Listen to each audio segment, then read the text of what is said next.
The ice screamed that night, not the wind, not the storm, but the ice itself, a sound Kyle had learned to recognize over 4 centuries of existence in this frozen wasteland. He watched from within the glacier's heart as the woman stumbled through the whiteout, her thermal suit already crystallizing with frost, her breath coming in shorter and shorter gasps. Dr. Sienna Ravencroft. He knew her name because he'd been watching their camp for 3 weeks, listening to their conversations carried on the Arctic wind, studying the way she laughed even in this desolate place, the way she touched the ice with reverence, as if she understood it held secrets. She was dying now, 200 yards from camp, but it might as well have been 200 miles in this storm. Kale could feel her heartbeat slowing, could taste the fear in the air mixing with the metallic tang of the approaching whiteout. He'd made a rule centuries ago, never interfere, never reveal himself, never break the isolation that kept him sane in his immortal prison. But something about the way she'd whispered to the ice earlier that day, "What stories do you hold?" had cracked something in him he thought had frozen solid in 1823. Her knees buckled. She fell. The snow began to cover her like a burial shroud, and Kale made a choice that would shatter everything he'd built to protect himself from the agony of caring. If you connect with my story, please press the like button to find some light in this priest's heart. Subscribe to the channel so you don't miss the next life stories, and tell me about them in the comments where you are watching this video and what time it is right now. It makes me very happy to know that from any corner of the country or the world you are listening to me. Kyle Winters hadn't been Kyle Winters when he first came to Alaska. He'd been Ezekiel Morrison, a whaler from Massachusetts who'd followed the promise of fortune into the Bering Sea in 1619. He'd been 28, strong, certain of his place in the world. That certainty had died the night his ship crashed into the glacier, during a storm that shouldn't have existed in July, when something ancient in the ice had reached out and claimed him as its own. The transformation had been agony, his blood crystallizing, his bones hardening into something between flesh and frozen water, his humanity slowly submerging beneath layers of supernatural cold. But with that transformation came gifts, immortality, the ability to move through ice and snow as easily as breathing, the power to sense every living thing within 10 miles of his frozen domain. Also came the curse. He could never leave Alaska's glacial regions, never feel true warmth again, never age, never die, never stop remembering everyone he'd loved and lost to time's merciless march. For 400 years, he'd existed in isolation, watching humanity from a distance, protecting the ice spirit's territory from those who would exploit it, becoming more glacier than man with each passing decade. The storm intensified as Kyle materialized beside Sienna's collapsed form, his body shifting from pure ice into something resembling human flesh, though his skin still sparkled with frost and his eyes burned with an otherworldly blue luminescence. He could feel the cold trying to reclaim her, could sense her life force dimming like a candle in a blizzard. For a moment he hesitated.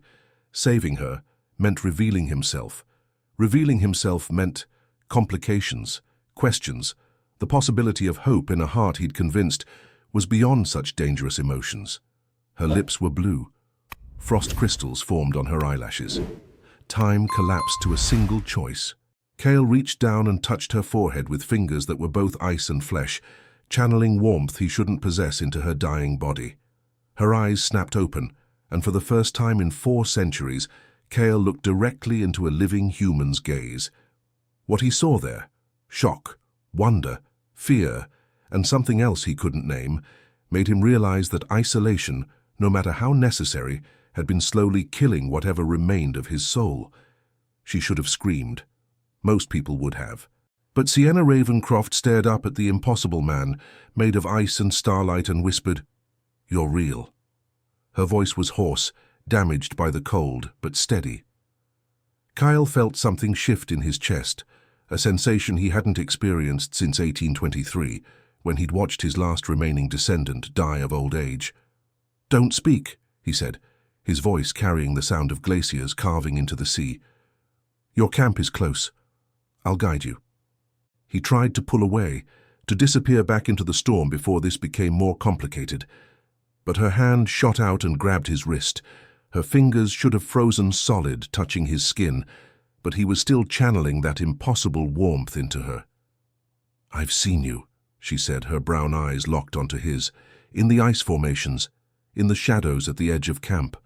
I thought I was imagining things." She coughed, her body shaking. "What are you?" The question hung between them like a physical thing, heavy with implications. Kyle could lie, should lie. Instead, he told her the truth he'd never shared with anyone. "I'm what happens when someone refuses to let go, even after death has every right to claim them." He carried her back to camp, moving through the storm like it didn't exist, the wind and snow parting around him in deference to something older than weather patterns. Her team's frantic voices cut through the whiteout before they emerged into the circle of light around their temporary research station. Kyle laid her gently just outside the perimeter, where the emergency light's glow touched the snow. "They'll find you," he said, already beginning to fade back into his natural form. "Wait." Sienna grabbed his arm again, stronger now that warmth was returning to her limbs. "I need to understand. You saved me. Why?" Her question pierced through 4 centuries of careful emotional armor. "Because you speak to the ice like it matters," he wanted to say. "Because your laugh reminded me what joy sounds like. Because in 3 weeks of watching you, I remembered what it felt like to be human." Instead, he simply said, "Because some stories deserve to continue." Then he dissolved into the storm, leaving only frost patterns on her thermal suit that looked almost like a protective embrace. Behind him, he heard her team's shouts of relief, heard Marcus Chen's frantic medical assessment, heard Dmitry Volkov's gruff Russian accent demanding to know how she'd survived. But what he felt most acutely was the weight of Sienna's gaze, still searching the storm for him, still full of questions he wasn't sure he was ready to answer. The next morning, Kyle watched from his usual vantage point inside the glacier as the research team gathered around their breakfast table, a motley collection of humanity that had somehow turned this frozen hell into something resembling community over the past month. Dr. Sienna Ravencroft sat wrapped in thermal blankets, her hands curled around a steaming mug, while the others peppered her with questions she couldn't fully answer. Marcus Chen, 29 and brilliant in that specific way scientists are when they've devoted their entire lives to understanding a single thing, kept checking her vitals and shaking his head. "Your core temperature should have dropped to fatal levels," he said, adjusting his glasses in that nervous gesture Kyle had noticed he used when confronted with data that didn't make sense. "You were out there for at least 40 minutes in minus 60-degree conditions. You should be dead or losing fingers and toes to frostbite. You don't even have minor tissue damage." Sienna met his concerned gaze steadily. "I told you. Someone helped me." Aaliyah Brooks, 26, and perpetually camera-ready even in the Arctic, lowered her documentary camera. Someone, in the middle of a whiteout, in the most remote glacier system in Alaska. Her tone was gentle but skeptical. "Sienna, honey, I think maybe the hypothermia caused some hallucinations." Dmitry Volkov's gravelly voice cut through the discussion. The 52-year-old survival expert had lived in Arctic conditions for over 30 years, and his weathered face carried the kind of knowledge that came from respecting the land's power to kill. "No," he said simply, his thick fingers wrapped around his own coffee mug. "She's telling truth. Look at her suit." He pointed to Sienna's thermal gear, hung up to dry near the heating unit. The frost patterns Kyle had left were still visible, intricate and impossible, forming shapes that almost looked like protective hands. "That's not natural frost. I've seen ice formations for 3 decades. Nothing makes patterns like that except—" He trailed off, his pale blue eyes meeting Sienna's. "Except what?" Eliza Montgomery asked. At 19, the biology intern was the youngest member of the team, her enthusiasm for the Arctic's extreme ecosystems still untempered by the harsh reality of working in conditions that wanted to kill you. Dimitri's expression turned carefully neutral. "Old stories. Native legends about spirits in the ice, things that protect the glaciers from those who would harm them." Marcus laughed, but it sounded forced. "You're not seriously suggesting supernatural intervention?" But Kyle could see the scientist's hands were shaking slightly as he examined the frost patterns more closely with his handheld microscope. Sienna stood, letting the blanket fall from her shoulders. She walked to the window, looking out at the glacier that rose like a frozen cathedral behind their camp. Kyle knew she was searching for him, even though in daylight he was invisible to normal human eyes. His form merged completely with the ice. "I know what I saw," she said quietly. He was real. He was made of ice, but he was alive. He had eyes that glowed blue, and when he touched me, I felt warmth that shouldn't have been possible. She turned to face her team.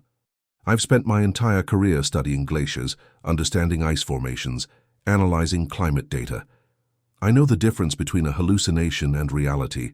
Something saved my life last night, and I think he's been watching us since we arrived." The silence that followed her declaration was heavy with unspoken thoughts. Aaliyah broke it first, her journalist's instincts overriding her skepticism. "Okay, let's say hypothetically you're right. What does this mean for our research, for our safety?" It was the practical question Cale had known someone would ask. He'd endangered them all by revealing himself, even partially. The Ice Spirit's domain had rules, ancient agreements about maintaining the boundary between the supernatural and human worlds. He'd broken those rules. There would be consequences. As if summoning those consequences through thought alone, Cale felt a disturbance in the glacier's depths, a stirring of ancient presences that had been dormant for decades. The Elders, the original ice spirits who had transformed him, who had given him immortality and power and purpose. They were waking and they were angry. He could feel their consciousness brushing against his, cold and vast and utterly inhuman, despite the human forms they could assume. "Cale," their voices echoed in his mind, a chorus of frozen winds. "You have broken covenant. You have revealed yourself to mortals. You have touched the warm-blooded with affection rather than indifference. Explain yourself or face dissolution." Dissolution, the ultimate punishment for ice spirits who forgot their purpose. They would scatter his consciousness across 10,000 glaciers, spread him so thin that no cohesive thought or memory would remain. He would still exist, technically, but as nothing more than ambient cold, mindless and eternal. Kyle pulled his awareness back from the research camp and descended into the glacier's heart, where the Elders waited in a cavern of perfect blue ice that had existed since the last ice age. There were 5 of them, though the number was arbitrary. They could be 1 or 100 depending on how they chose to manifest. Today they appeared as 5 distinct entities: Frost, who had been an Inuit shaman before the transformation; Neve, who claimed to have been born when the first snow fell on Earth; Glacier, who remembered when Alaska was connected to Russia by land; Rime, who had once been a Russian explorer; and North, who was older than human language and wore the form of pure, crystallized cold.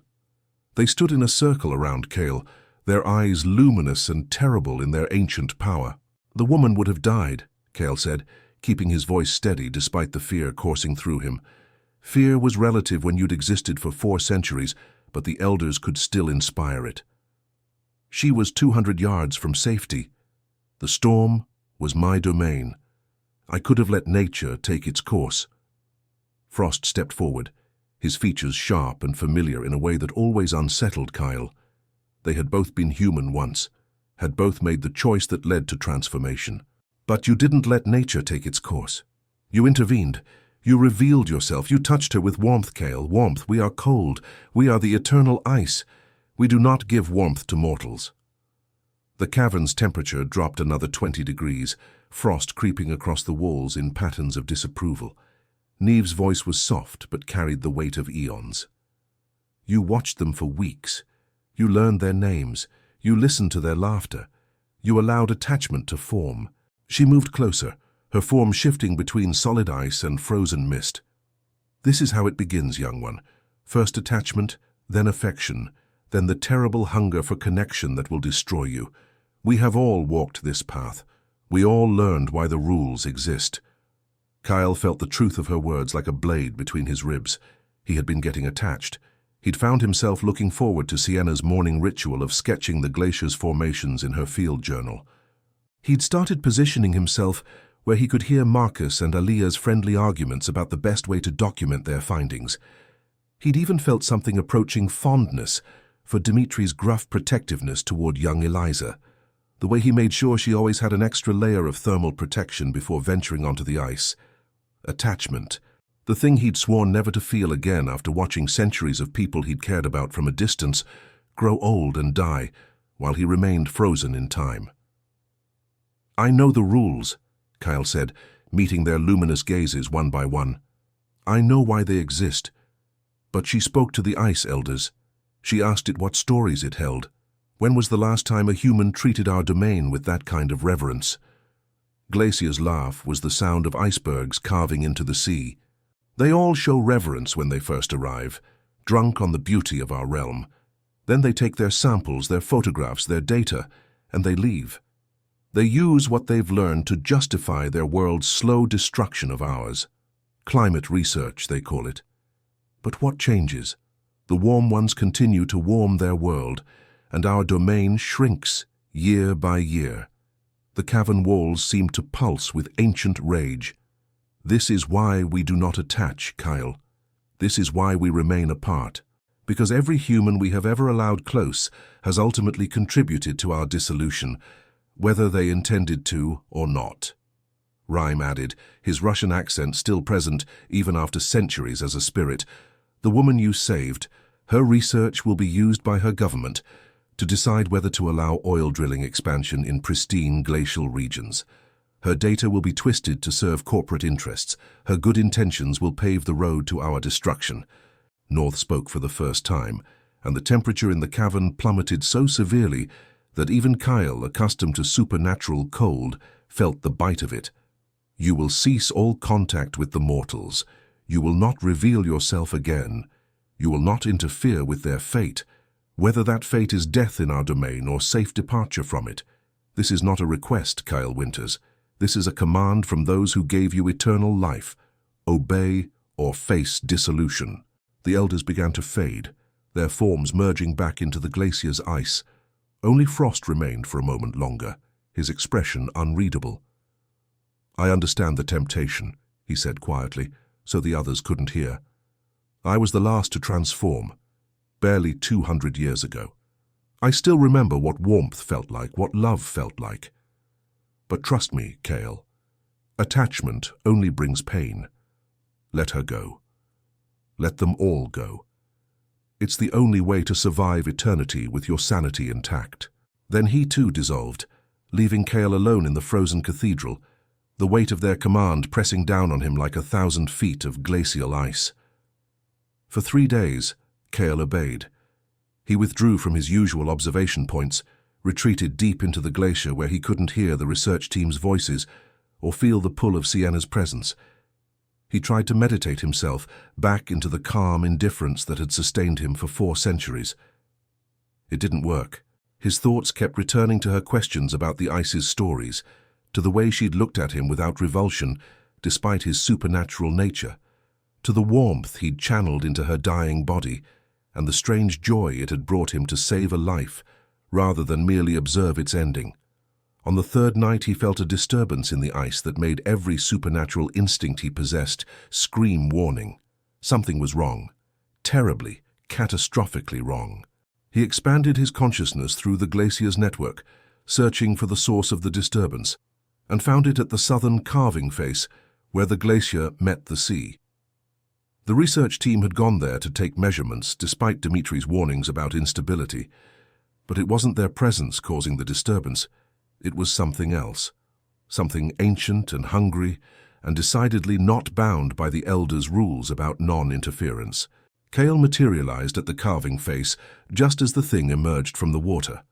It called itself many names, but the elders knew it as Void, a creature born from the deepest, darkest parts of the Arctic Ocean where light never reached and the cold turned predatory. Unlike the ice spirits who had once been human or at least connected to Earth's natural order, Void was something alien, something that had existed in the crushing depths since before humanity learned to make fire. It took the form of a massive serpentine shape, made of frozen black water and primordial hunger, its eyes like pits of absolute zero that devoured light and heat and life with equal enthusiasm. Kyle had encountered it twice before over the centuries, and both times had barely survived. The research team stood frozen in terror on the ice shelf, their instruments forgotten, as Void rose higher and higher, blotting out the aurora borealis with its impossible mass. "Kyle?" The creature's voice was the sound of the universe cooling toward heat death. "How convenient. The elders forbade you from interfering with mortals, yes? Which means these warm, fragile things are mine to consume." Its massive head swiveled toward the team, and Kale saw Sienna step forward, placing herself between the creature and her people, with a courage that was either incredibly brave or incredibly foolish. "Run!"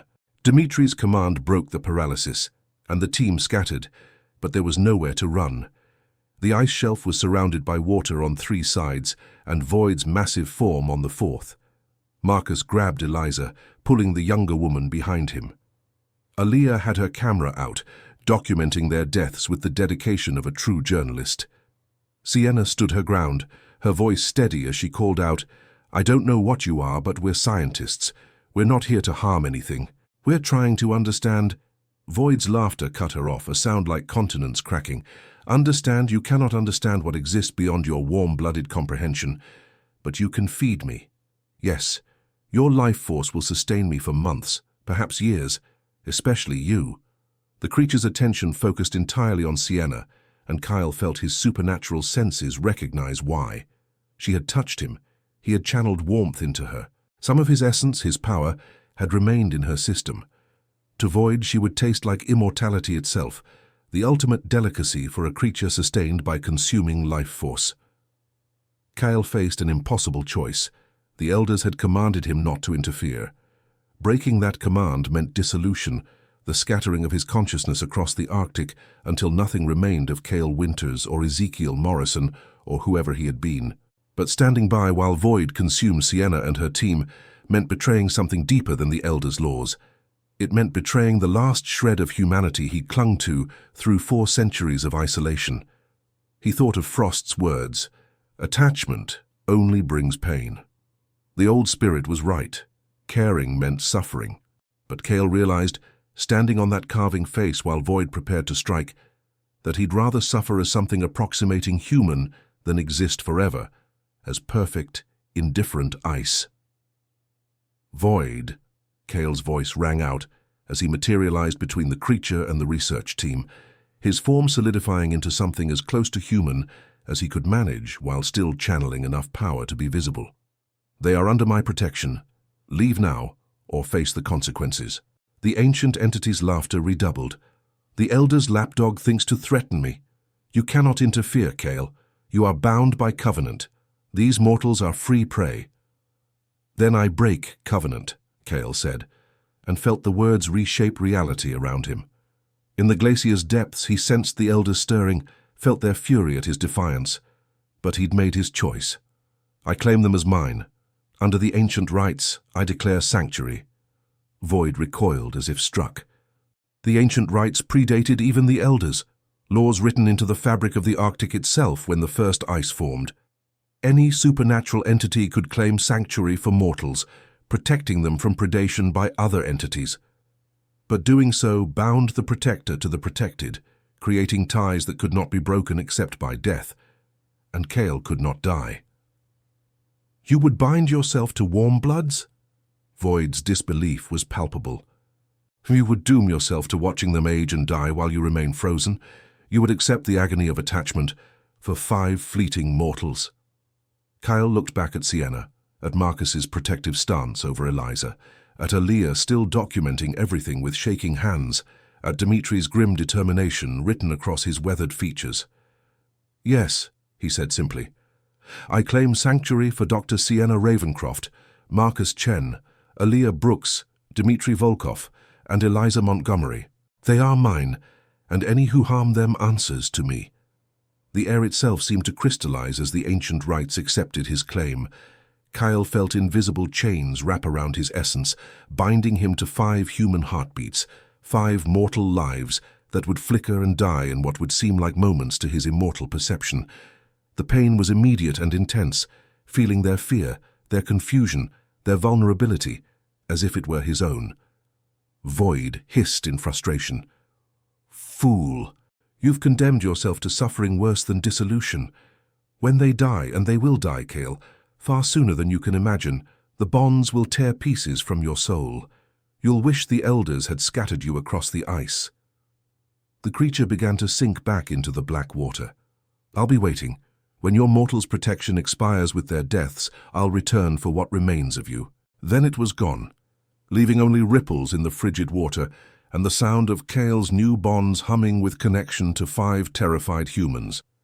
He turned to face them, seeing his reflection in their eyes, a man made of ice and starlight and desperate, foolish hope. "We need to talk," he said, his voice rough with emotions he'd tried to freeze out centuries ago.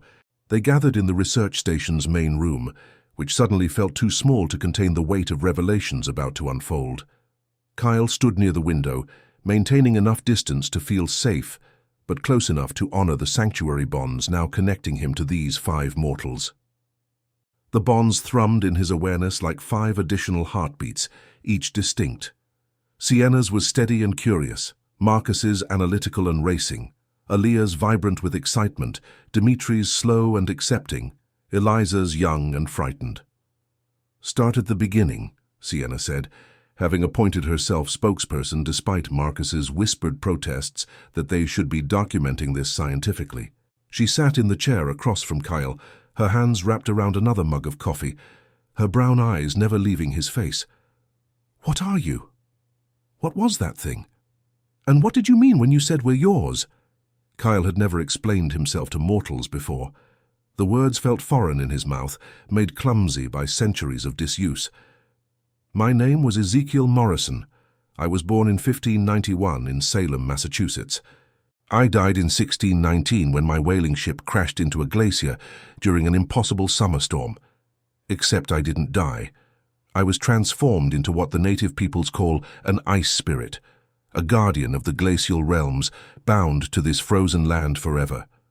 Marcus interrupted, his scientific mind struggling to process supernatural revelation through the lens of research methodology. "That's not possible. Human tissue can't survive crystallization. Even with modern cryogenics, we can't preserve cellular structure through freezing without massive damage.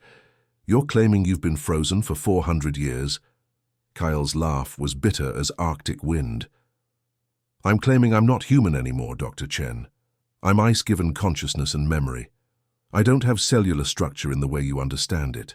I'm composed of supernatural cold, held together by ancient magic, and the will of the elders who transformed me."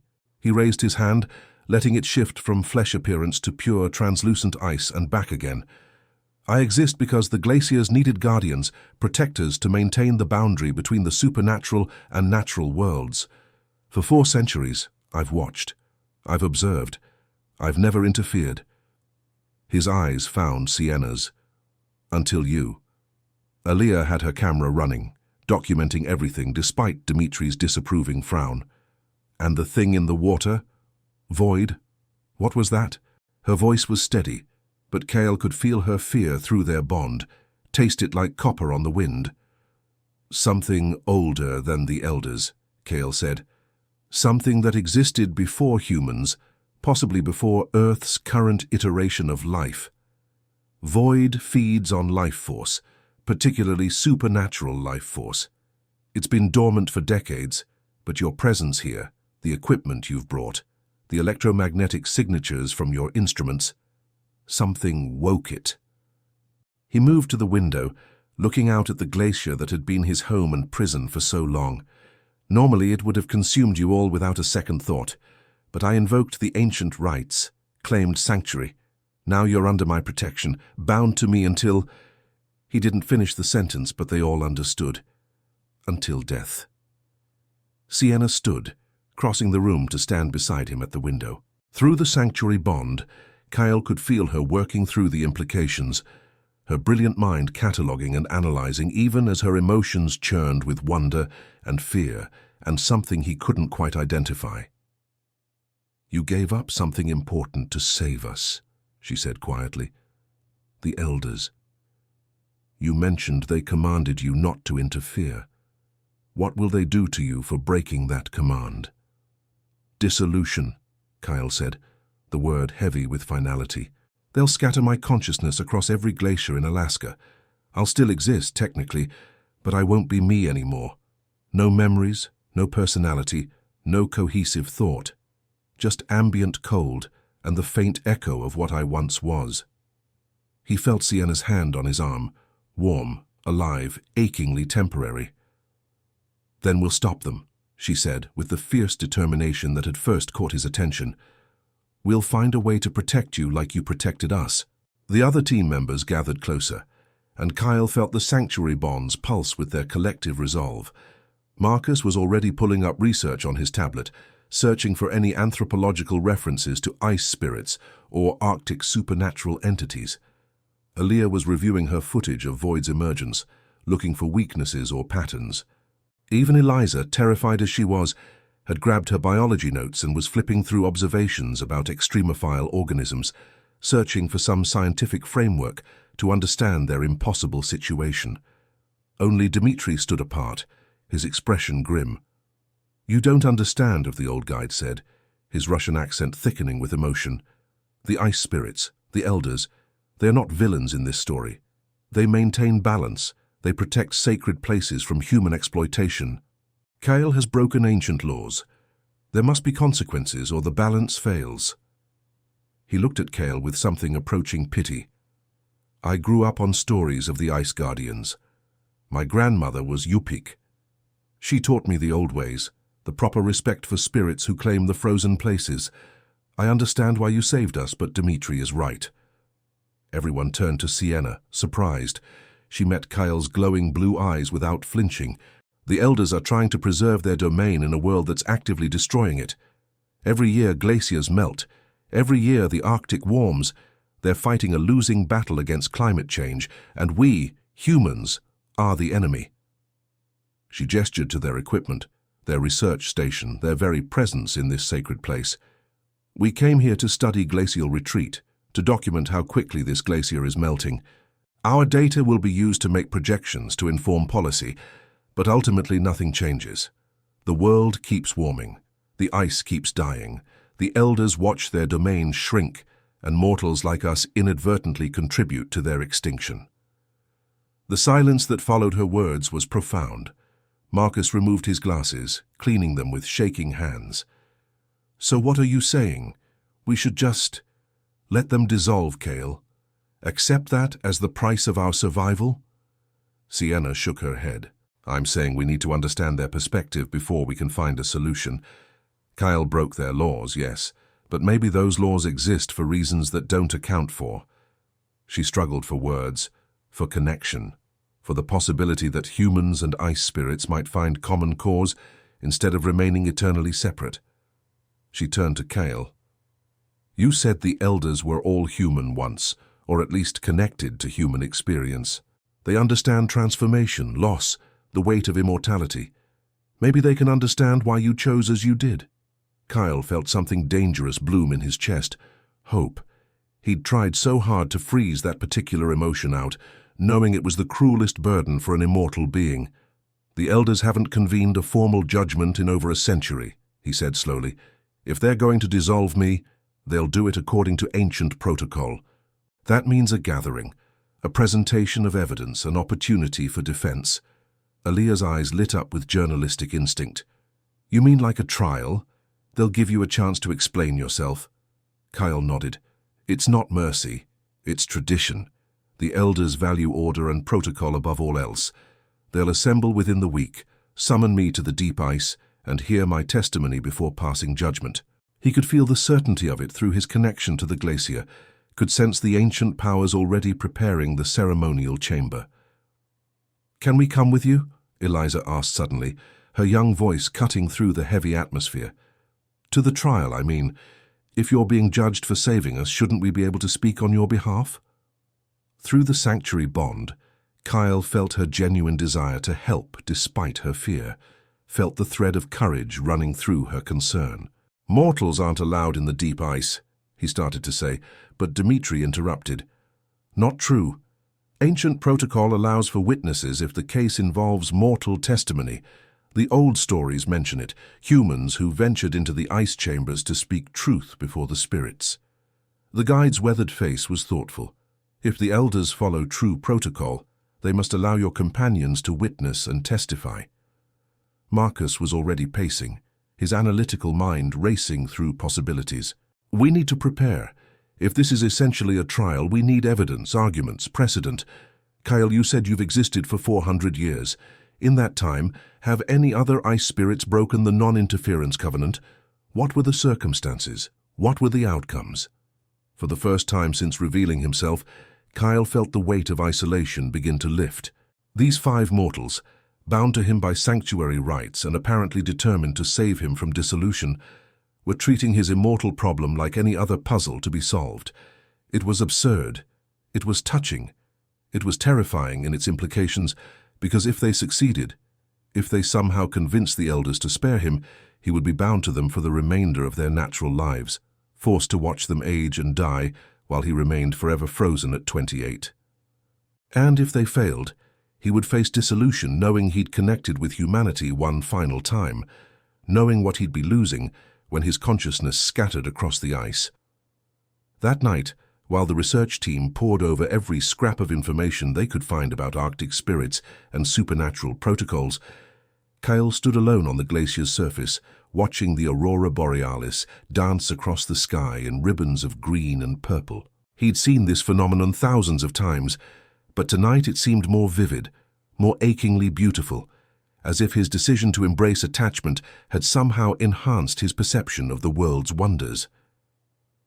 "You're making a mistake," Frost's voice came from behind him, the ice spirit materializing in his preferred human form, a tall, lean man with features that echoed his Inuit heritage, his eyes the color of glacial meltwater.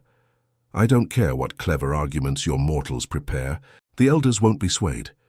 You've doomed yourself, Kyle." Kyle didn't turn to face his fellow spirit. "Maybe. But I've existed for 4 centuries watching life happen around me, never participating, never connecting, never allowing myself to feel anything beyond cold indifference. Do you know what that's like, Frost? To be so afraid of pain that you turn yourself into something that can't feel at all?" He finally looked at the other spirit.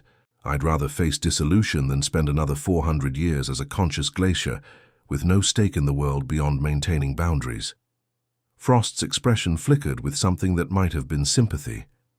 "I was like you once, convinced that connection was worth the cost. I had a family when I was human, a wife, 3 children, grandchildren. After my transformation, I watched them from a distance for years. Watched my wife remarry, watched my children grow old, watched my grandchildren have children of their own. Each death felt like part of me was being torn away." His voice dropped to barely a whisper. "My great-great-great-granddaughter died in 1923. She was 94 years old. I held her hand as she passed, breaking every rule we have about non-interference, and do you know what she said to me?" Kyle shook his head, feeling the weight of Frost's ancient grief.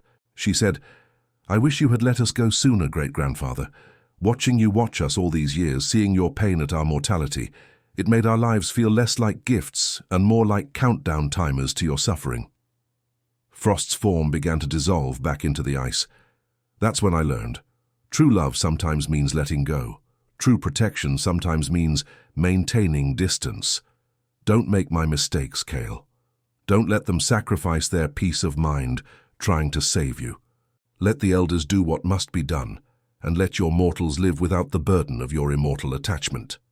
But when Kale returned to the research station, he found Sienna still awake, surrounded by open books and laptop screens, displaying everything from Inuit folklore to quantum physics papers on crystalline structures. She looked up when he entered, her eyes red-rimmed from exhaustion but blazing with determination.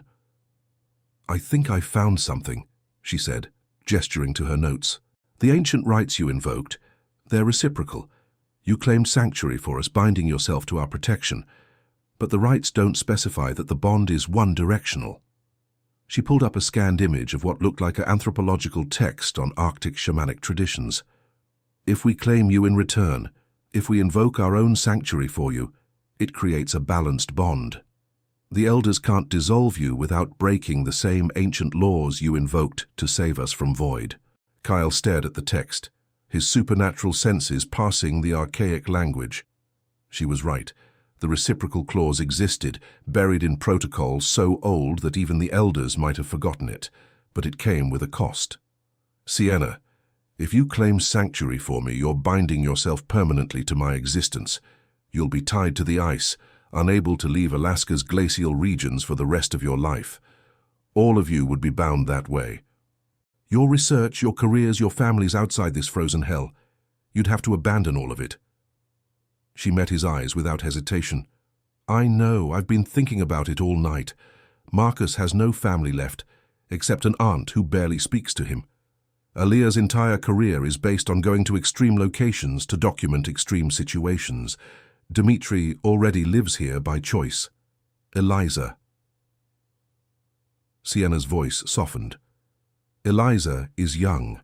She has her whole life ahead of her. We can't ask her to make this sacrifice.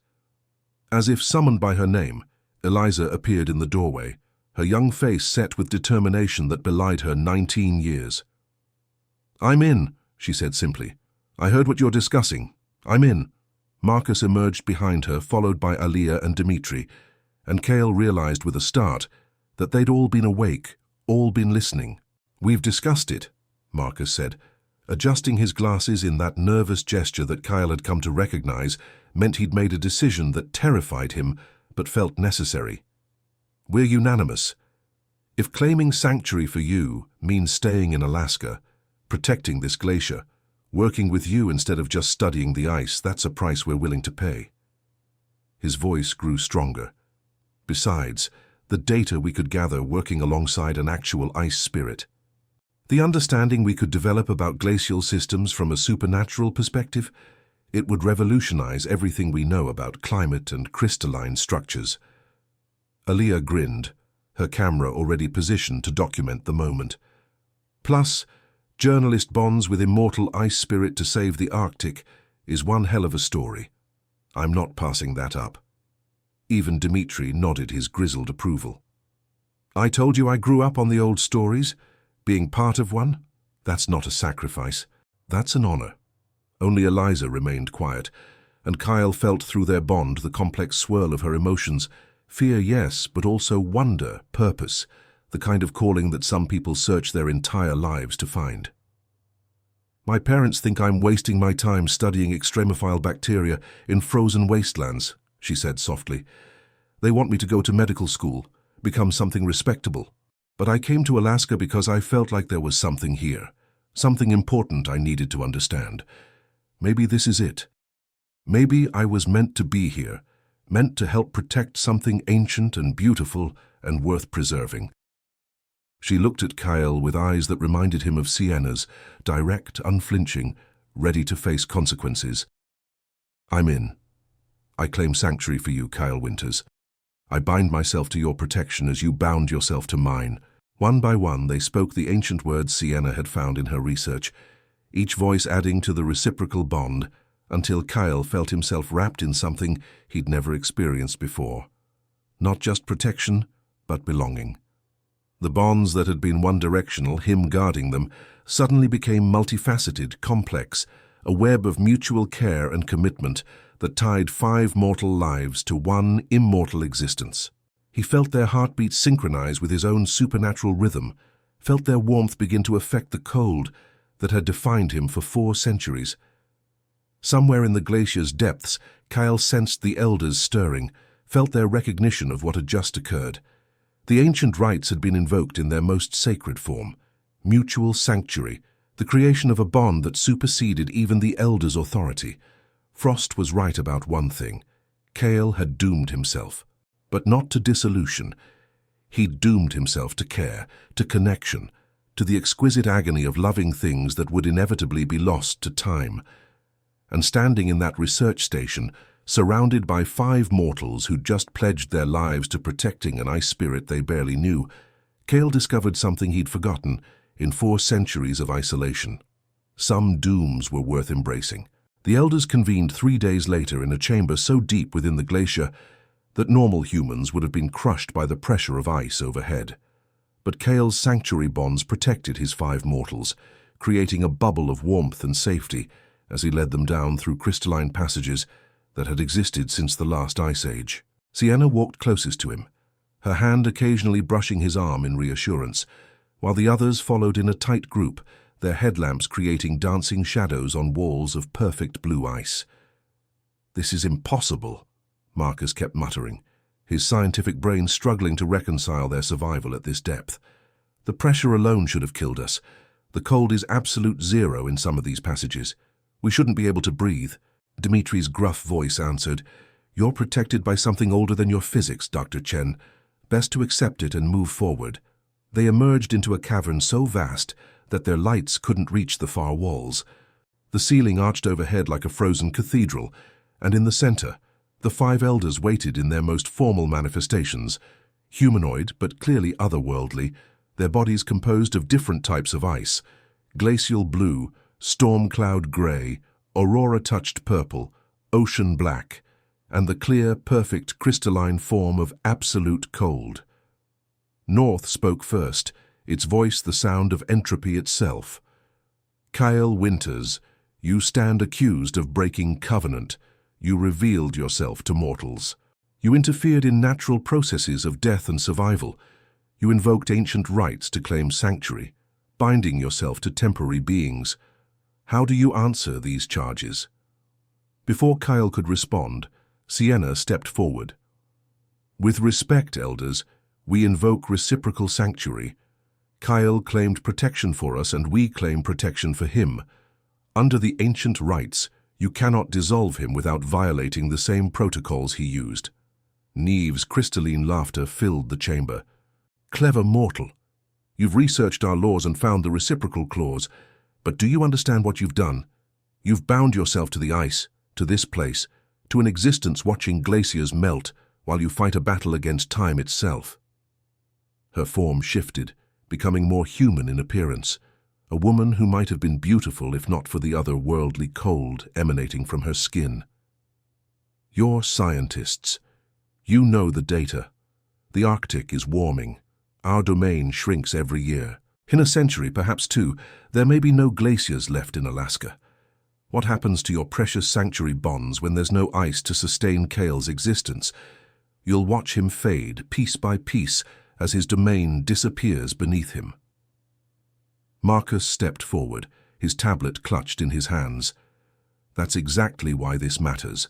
That's exactly why we're willing to stay, to work with Kale, to dedicate our research to finding solutions." He pulled up data streams, projections, climate models. "For years we've been studying glacial retreat as passive observers, documenting destruction, without understanding the full scope of what's being lost. But Kale isn't just a guardian of ice. He's a living archive of 400 years of climate data. His memories, his observations, his supernatural connection to glacial systems, that's information we could never gather through conventional means." The scientist's voice grew passionate. Working together, humans and ice spirits could develop strategies for glacial preservation that neither side could achieve alone. "We understand technology, innovation, political systems. You understand the ice on a fundamental level we're only beginning to comprehend. Separately, we're both losing this battle. Together, we might stand a chance." Glacier's form rippled with something that might have been interest. "The warm one makes valid points. We have watched isolated as our domain diminishes. Perhaps isolation is no longer a viable strategy." Aaliyah activated her camera, projecting footage onto the cavern's ice walls, images of the research team working, of Kyle moving through the glacier, a void emerging from the black water. "The world needs to see this," she said, her voice echoing through the vast space. "Not just scientists, but everyone. People can't protect what they don't understand, can't value what they've never witnessed. I can tell this story, can show the world what's at stake here. But only if you let Kyle live. Only if you're willing to reconsider the isolation that served you for centuries, but might not serve you in the centuries to come." Rhyme leaned forward, his Russian features sharp with skepticism. "And if we agree to this, if we allow Kyle to maintain his bonds with you mortals, what guarantee do we have that this won't end as every human interaction with the supernatural has ended? In betrayal, in exploitation, in the slow corruption of ancient powers for modern purposes.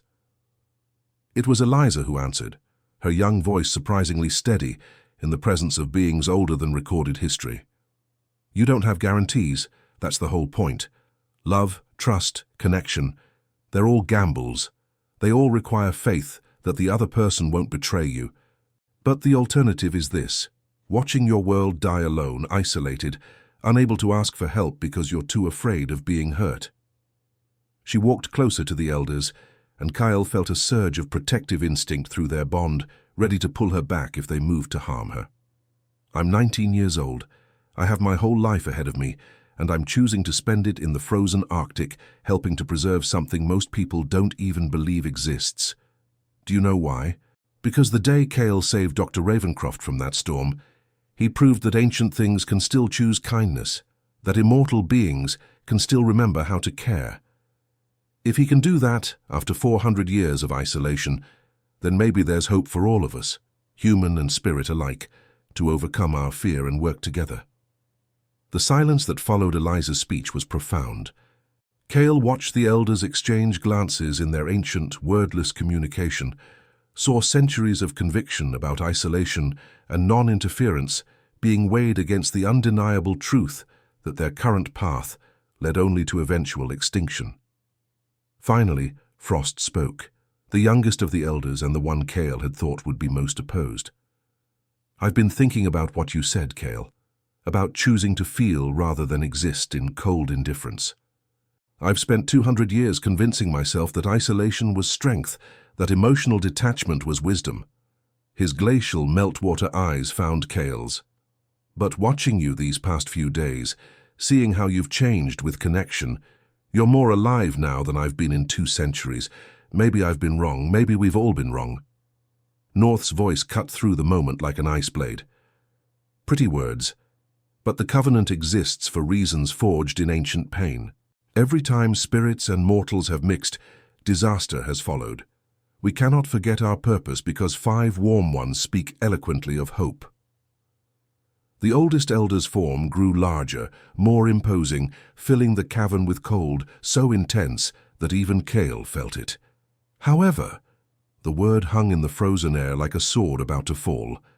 The reciprocal sanctuary has been properly invoked. We cannot dissolve Kale without violating the ancient rites ourselves, so we offer this, a trial period. 1 year. Kale will remain bound to his mortals. They will remain bound to the ice. Together you will work to prove that this connection benefits our domain rather than threatening it. You will develop strategies for glacial preservation. You will demonstrate that human technology and ice spirit knowledge can coexist without corruption. And at the year's end we will convene again. If you have succeeded in making tangible progress toward preserving our realm, the bonds remain, and the Covenant is permanently amended. If you have failed, or if this alliance proves harmful to our interests, Kale faces dissolution, and his mortals are banished from the Arctic forever. The other elders signaled their agreement, and Kale felt the weight of their judgment settle into his bones like frost forming on glass. 1 year. 12 months to revolutionize the relationship between supernatural and scientific, to find solutions to climate patterns decades in the making, to prove that connection was stronger than isolation. It was an impossible task. It was also the only chance they had. We accept, Sienna said before Kale could speak, her hand finding his and squeezing tight. 1 year. We'll show you that we're stronger together than apart. As the elders began to dissolve back into the glacier's ice, Frost lingered behind once more. Kyle, one more thing. Void is still out there, still hungry for the taste of your power that Sienna carries. The ancient rites protect them from supernatural predation within our domain, but if they leave the glacier's immediate area, even briefly, they become vulnerable again. Keep them close. Keep them safe. Because I may have voted for this trial period, but I'm not convinced it won't end in tragedy. Then he too was gone, leaving Kyle and his bonded humans alone in the frozen cathedral, connected now by something more binding than any scientific contract, by mutual faith that love could triumph over fear, that cooperation could overcome isolation, that 5 mortal lives and 1 immortal existence could somehow change the course of both human and spirit fate. The first 3 months were chaos. Marcus converted 1/3 of the research station into a supernatural scientific hybrid laboratory where he attempted to merge ice spirit knowledge with climate science technology.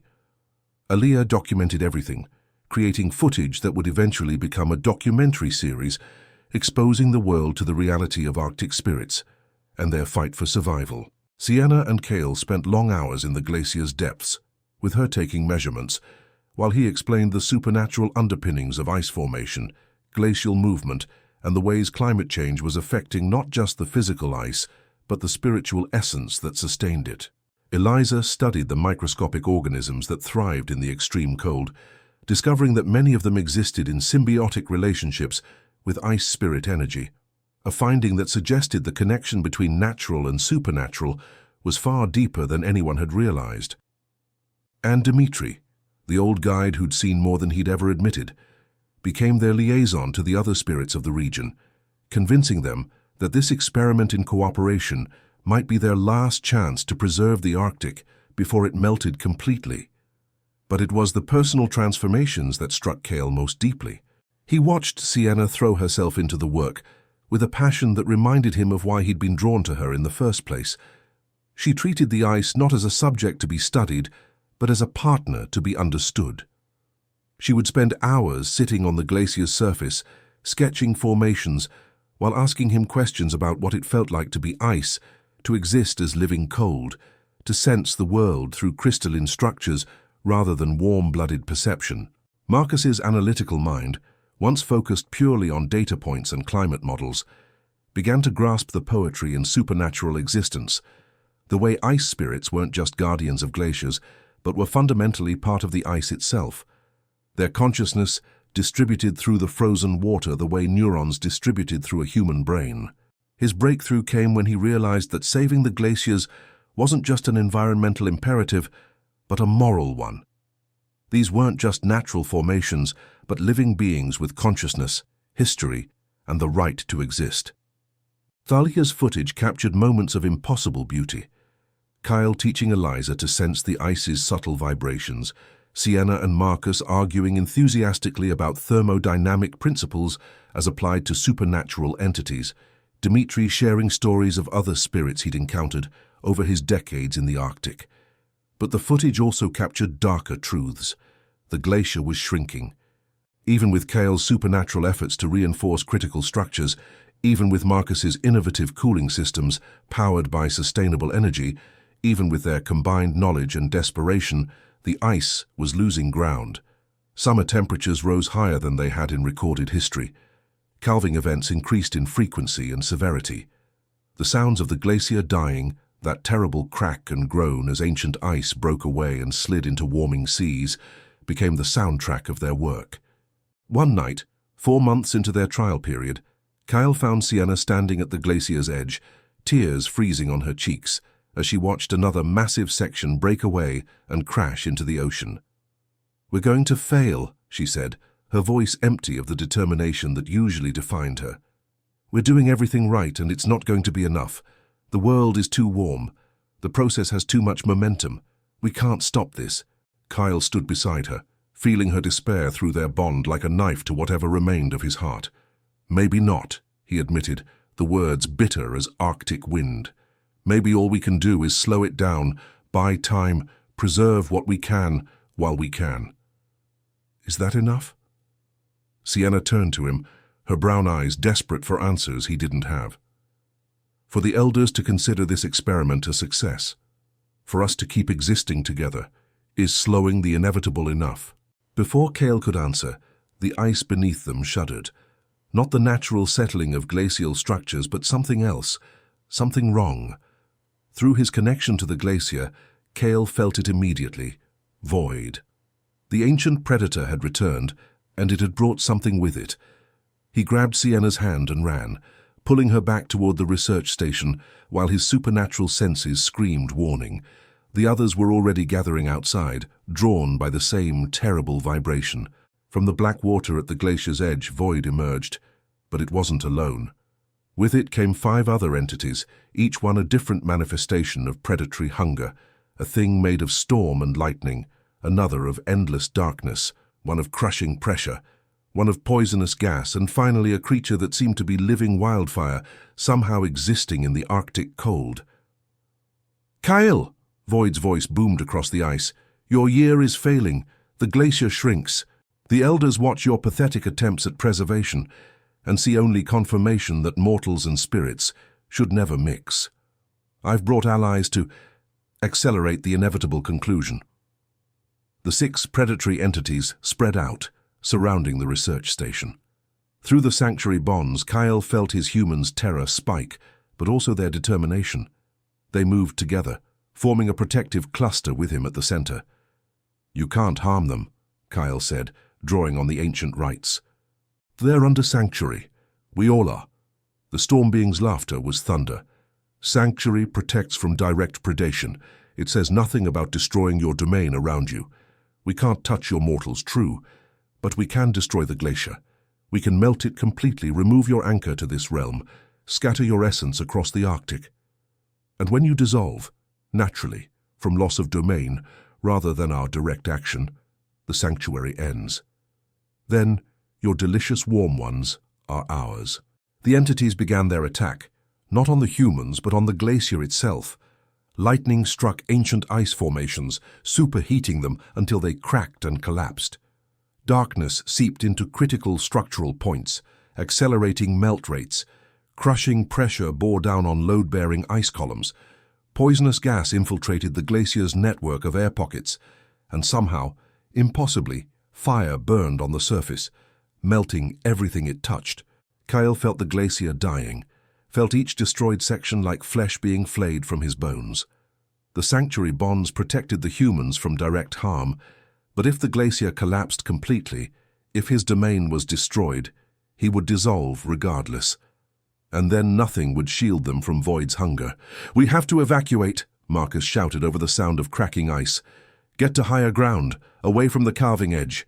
But Kyle knew there was no higher ground safe enough, no distance they could run that would matter if the glacier fell. Through his bond with the ice, he could feel the elders stirring, feel their attention drawn to the attack, but they weren't intervening. This wasn't their fight. This was Kyle's test, his trial period, proving whether connection to mortals made him stronger or weaker. If he failed, if the glacier fell and his humans were consumed, it would confirm everything the elders believed about isolation and non-interference. Void and its allies would win. The Covenant would remain unchanged, and every ice spirit would retreat further into cold indifference, watching the world melt around them without trying to stop it. "No," Kyle said, and felt something crystallize in him. Not ice, but purpose. He turned to his 5 bonded humans, these impossible mortals who'd sacrificed everything to stay with him, to fight beside him, to believe that ancient things could learn to care again. "I need you to trust me, completely." Sienna didn't hesitate. "Always." The others echoed her sentiment, and Kyle felt their absolute faith through the sanctuary bonds. It gave him strength he hadn't known he could draw from connection. He thought of Frost's warnings about attachment bringing pain. The old spirit was right. Connection hurt, but it also made you stronger, gave you something worth fighting for beyond mere existence. "The sanctuary bonds," Kyle said quickly, his mind racing through possibilities. "They tie you to me and me to you. They flow both ways. You give me humanity. Remind me what it means to care. What if I could give you something in return? Channel my power through our bonds. Make you extensions of my will." Marcus's eyes widened with understanding. "I want to turn us into temporary ice spirits? That's theoretically possible if the bond is strong enough, but the strain on human nervous systems could kill us," Sienna finished, "or it could let us help defend our home." She looked at the research station, the glacier, the frozen realm they'd all pledged to protect. "We're already bound to this place for life. Might as well make that life count." One by one they agreed, and Kale felt their consent through the bonds like warmth flooding into frozen spaces. He reached out, channeling his supernatural essence through their connection, and watched in wonder as his 5 humans began to change. Not permanently, not into true ice spirits, but into something hybrid, their eyes taking on the blue luminescence of his own, their bodies developing the ability to withstand supernatural cold, their senses expanding to perceive the glacier's network the way he did. Alia laughed in delight as she felt the ice respond to her will, shaping defensive barriers. Marcus's analytical mind immediately began calculating optimal points to reinforce structural integrity. Eliza, with her knowledge of extremophile biology, instinctively understood how to encourage the microscopic organisms that helped bind ice formations together. Dimitri's decades of survival expertise translated seamlessly into tactical defense of critical glacial points. And Sienna blazed with power that made even Kale step back in awe, her reverence for the ice transforming into the ability to command it with a word. Together, they fought back. Where Void's allies broke ice, Kale and his bonded humans rebuilt it. Where fire melted, they refroze. Where darkness corrupted, they purified. Where pressure crushed, they reinforced.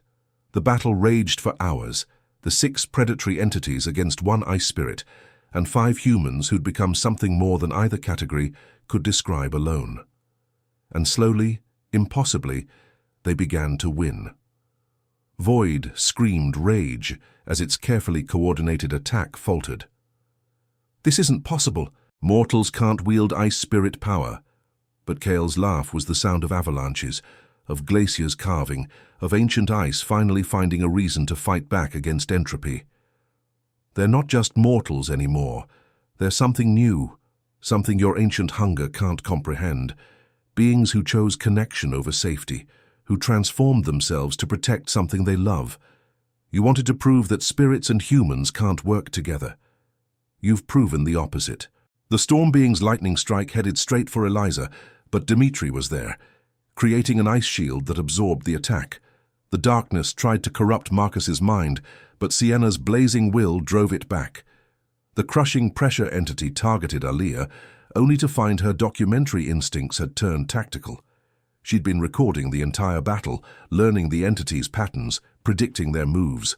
When the poisonous gas creature attempted to infiltrate the glacier's air pockets, it found Eliza had already filled them with extremophile organisms that consumed the toxins and expelled purified air. And when the living fire made its final desperate assault on the glacier's heart, it encountered Kale and Sienna, working in perfect synchronization, their combined will reshaping ice faster than flames could melt it. The predatory entities, faced with defeat by a force they'd never imagined possible, began to retreat. But Void remained, its ancient eyes fixed on Kale with something approaching respect mixed with hatred. "This isn't over," the creature said. "Your trial period is still in effect. The Elders are watching. They see you've survived, yes, but have you done enough? Have you proven that connection serves their interests rather than just your own desires?" Then it too sank back into the black water, leaving the glacier scarred but intact, the research station damaged but standing, and 6 beings, 1 spirit and 5 humans turned hybrid, collapsed in exhaustion on the ice they'd just saved. As the adrenaline faded and the temporary transformation began to reverse, returning Kale's humans to their normal forms, Sienna looked at him with wonder. "That was?" "I felt everything. The glacier's heartbeat, the ice spirit's presence in every crystal, the way you experience existence." Her voice was awed. "Kale, what you shared with us, that wasn't just power. That was your entire world, your perception, your 400-year loneliness. How do you bear it?" Kale pulled her close, and the gesture was more human than he'd allowed himself in centuries. "I bore it by not feeling it, by freezing out everything that made existence painful. But that also froze out everything that made existence worthwhile." He looked at each of his bonded humans, these 5 mortals who'd fundamentally altered his immortal trajectory. "You've taught me that pain is the price of love, that connection requires vulnerability, that 400 years of safety can't compare to 1 moment of genuine belonging. Whatever the Elders decide, whatever happens when our year is up, I wouldn't trade this for another 4 centuries of isolation." Marcus, helping Eliza to her feet, spoke up. "The Elders witnessed the battle. They saw what we achieved together, how human innovation and ice spirit power combined to defend the glacier more effectively than either could alone. If that doesn't prove the value of connection, what will?" But Dimitri's expression was grave as he surveyed the damage around them. They also saw that our presence attracted threats. Void came because of us, brought allies because Kyle broke covenant for mortals. Yes, we won this battle. But did we create the conditions for the battle in the first place? The question hung in the Arctic air like frost, crystallizing the doubt that had been growing in all of them. They'd survived Void's attack and proven that cooperation could defend the glacier.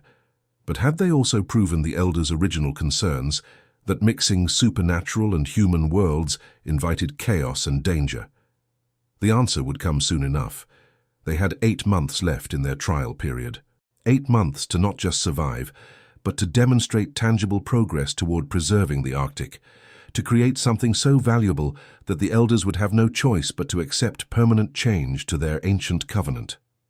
8 months to prove that love was stronger than fear, that connection could overcome isolation, that the future belonged to those brave enough to transform rather than those comfortable enough to remain frozen in the past. As they limped back to the research station to assess damage and regroup, Kyle felt something shift in the glacier beneath him. Not destruction this time, but something else. The ice was changing, responding to the hybrid energy his humans had channeled, incorporating elements of their warm-blooded persistence into its frozen structure.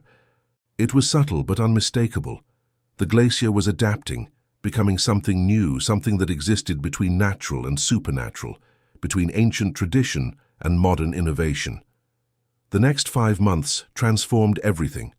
Marcus's breakthrough came first. Using data gathered during their hybrid transformation, he developed a process to encode human consciousness patterns into ice crystal structures, creating a form of living, evolving data storage that could preserve knowledge indefinitely in the Arctic cold. It meant that even if climate change continued, even if glaciers melted, the information they contained, both natural and supernatural, could be archived and potentially restored when conditions improved. Kalia's documentary premiered at film festivals worldwide, and the response was explosive. Half the world dismissed it as elaborate fiction. The other half demanded answers, wanted proof, organized protests outside government buildings demanding action to preserve Arctic regions. Climate scientists who'd been warning about glacial loss for decades suddenly found their data taken seriously because it was now tied to the potential extinction of conscious beings rather than just ice formations. Environmental policy shifted overnight from maybe someday to urgent priority. Sienna's work with Kyle produced a paper that revolutionized glaciology, demonstrating that ice formations weren't just shaped by physics, but by subtle supernatural influences that had been affecting Earth's climate systems for millennia. Understanding those influences meant understanding climate in entirely new ways, with implications for everything from weather prediction to long-term planetary warming trends. Eliza's extremophile research revealed that the microscopic organisms thriving in glacial ice weren't just adapting to extreme conditions, they were actively maintaining those conditions in symbiosis with ice spirit energy. The implications were staggering. Earth's climate might be partially regulated by a supernatural biological partnership that humans had never recognized. Protecting that partnership meant protecting both the physical glaciers and the spiritual entities that inhabited them. And Dimitri, working as liaison between Kale's team and other ice spirits across the Arctic, managed something no one had thought possible. He convinced 3 other spirits to emerge from isolation and begin working with human researchers at other locations. The movement toward cooperation was spreading slowly but undeniably, challenging centuries of supernatural isolationism. But it was the personal growth that meant most to Kale.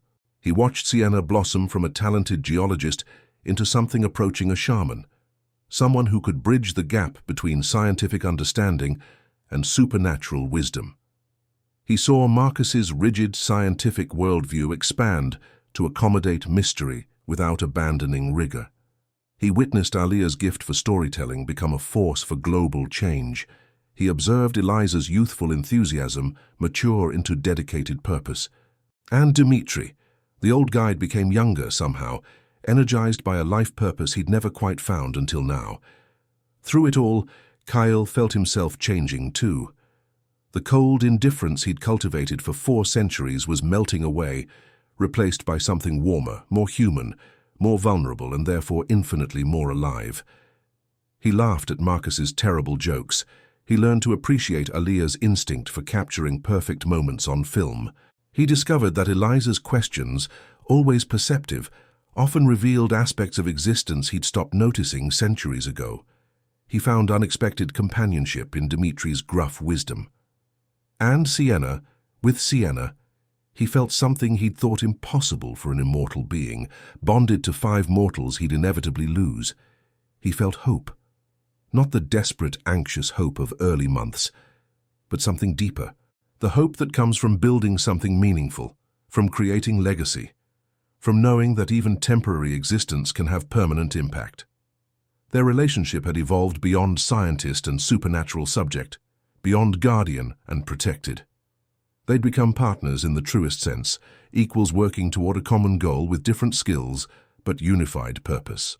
On the night before the Elder's final judgment, Kyle and Sienna stood together at the glacier's highest point, watching the aurora borealis dance across the sky.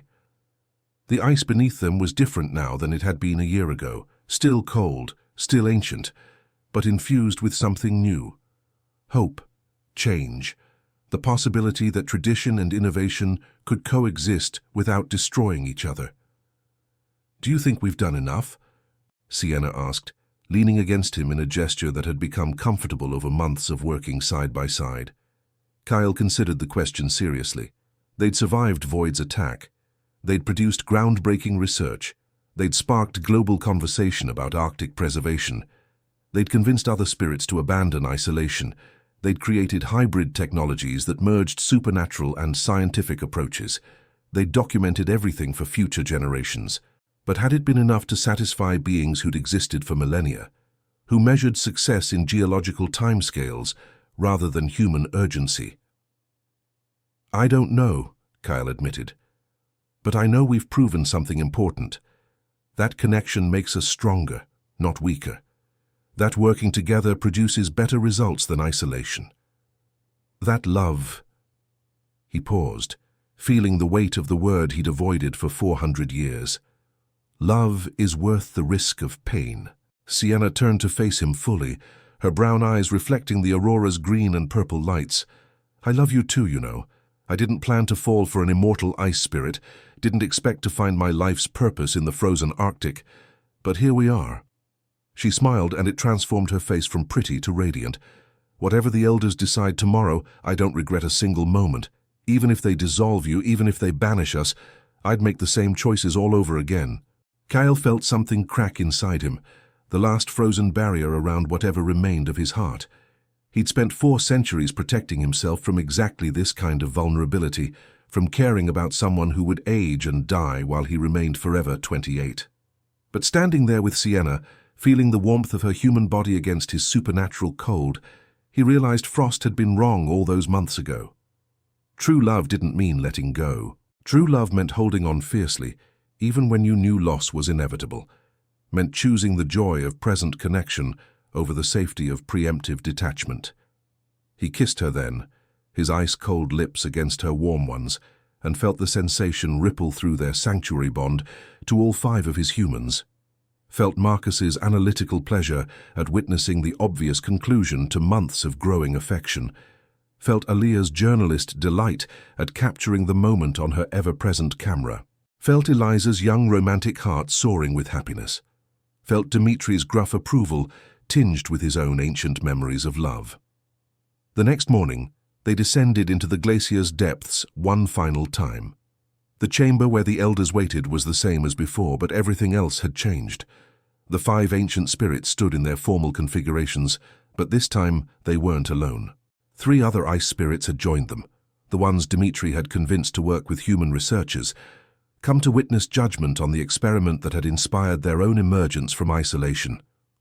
"Kyle Winters," North's voice was still the sound of entropy, but something in its tone had shifted, less certain perhaps, or simply less cold. "1 year has passed. The trial period is complete. We have observed your alliance with mortals, have witnessed your battles and your breakthroughs, your failures and your successes. We have seen the world's response to the revelation of our existence. We have watched as other spirits abandoned millennia of isolation to follow your example. Now we must decide, does this alliance serve our domain's preservation, or does it threaten the ancient order that has sustained us through ice ages? The elders conferred in their wordless way, and Cale felt the weight of their deliberation like pressure building before an avalanche. Glacier spoke next. You have produced remarkable results in 12 months. The hybrid technology Dr. Chen developed could preserve knowledge through climate catastrophe. Dr. Ravencroft's research has revolutionized human understanding of glacial systems. Ms. Brooks's documentary has sparked global conversation about Arctic preservation. Ms. Montgomery's biological discoveries reveal symbiotic systems we didn't fully understand ourselves. And Mr. Volkov's diplomatic work has convinced other spirits to emerge, to cooperate, to hope. The ancient spirit paused. But you have also attracted threats. Void's attack nearly destroyed this glacier. Your presence created danger that might not have existed under isolation protocols. Rhyme added, and the world's response to revelation has been chaotic. Some humans call for protection of Arctic regions. Others see economic opportunity in accessing areas we've historically guarded. Your documentary has made us visible, Ms. Brooks, but visibility is a double-edged blade. We were safer when mortals dismissed us as legend. The three visiting spirits shifted uncomfortably, and Kyle realized they were reconsidering their own emergence from isolation, wondering if Cale's experiment had led them toward danger rather than salvation. Then Frost stepped forward, and Cale braced for judgment from the spirit who'd warned him most strongly about attachment's costs. But Frost's expression was complicated, layers of ancient pain mixing with something that might have been hope. I told you that attachment only brings suffering, he said, his glacial eyes meeting Cale's. I told you that watching mortals age and die while you remain frozen would tear pieces from your soul. I told you to maintain distance, to let the elders dissolve you rather than bind yourself to temporary beings. He moved closer, his form becoming more human in appearance. I was wrong, or perhaps not wrong, but incomplete in my understanding. Yes, attachment brings pain. Yes, you will suffer when these mortals eventually die. Yes, connection makes you vulnerable in ways isolation never could. But I've spent 200 years in safe, careful, protected isolation, and do you know what I've discovered? I'm already suffering. The isolation is its own agony, stretched across centuries, the slow death of everything that made me human. You've reminded me that pain from loving and losing is still better than the numbness of never loving at all. Neve's crystalline form shimmered with something that might have been tears if ice spirits could cry. We built the covenant to protect ourselves from being hurt by mortals' inevitable betrayal or death. We convinced ourselves that isolation was strength, that detachment was wisdom. But watching Cale and his humans this year, seeing what they've built together. Her voice trailed off, and when she spoke again, it carried the weight of millennia of loneliness. I was human once. So long ago I barely remember what warmth felt like. I chose transformation to escape death, became an ice spirit to achieve immortality. And I've existed for so long that I forgot existence and living are not the same thing. Cale lives. We merely exist. Perhaps it's time we remembered the difference. The visiting spirits were nodding now, their forms relaxing from defensive postures. One of them, a spirit who'd been a Russian scientist before transformation in the 1950s, spoke up. Working with the human researchers at my glacier has been illuminating. Frightening, yes. Vulnerable, absolutely. But also purposeful in a way I hadn't felt in decades. They study the ice with reverence, treat our domain as sacred, and together we've made discoveries I could never have achieved alone. North, the oldest and coldest of the elders, remained silent through all of this, its form of absolute cold revealing nothing. Finally it spoke, and the temperature in the cavern dropped so severely that even the other elders shivered. Pretty words. Emotional arguments, but emotion is not wisdom, sentiment is not strategy. The ancient entity expanded, filling the chamber with its presence. I have existed since before Earth's current configuration of continents. I have seen ice ages come and go. I have watched countless species rise and fall. I have learned that survival requires ruthlessness, that preservation demands sacrifice, that protecting the eternal means refusing to compromise with the temporary. North's attention focused entirely on Kale. You have built something remarkable with your mortals, yes, but remarkable is not sustainable. In 50 years, perhaps less, all 5 of them will be dead. The sanctuary bonds will break. You'll be alone again, but now with 400 years of careful emotional armor shattered, with centuries of careful isolation destroyed. You'll have to start over, rebuilding your defenses against attachment, and you'll carry the scars of this love for the rest of your immortal existence. Is that truly better than the dissolution we offered? Is eternal suffering from loss truly preferable to gentle dissipation into the ice? The chamber fell silent, everyone waiting for Kale's answer.